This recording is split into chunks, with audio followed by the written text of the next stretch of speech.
Smart মানুষ হতে 5টি বিষয় রপ্ত করুন। নাম্বার 1, দামি পোশাক পরার চেয়েও পরিপাটি ও পরিচ্ছন্ন থাকা বেশি জরুরি। কারণ স্মার্টনেস প্রকাশ করতে চাইলে সবার আগে নিজেকে পরিপাটি ও পরিচ্ছন্ন হিসাবে উপস্থাপন করতে হবে।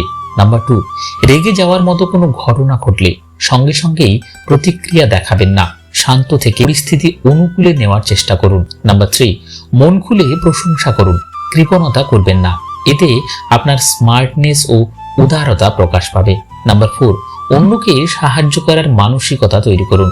কেউ সাহায্য চাইলে তাকে যতটা সম্ভব সাহায্য করুন, এতে আপনার মানবিকতা প্রকাশ পাবে। নাম্বার 5, অনলাইনে আপনার যতই পরিচিত বন্ধু থাকুক না কেন, পারিবারিক জীবনে আপনি কতটা সামাজিক, বন্ধু হিসেবে আপনি কতটা মিশুক ইত্যাদি বলে দেয় আপনি আসলে কতটা স্মার্ট।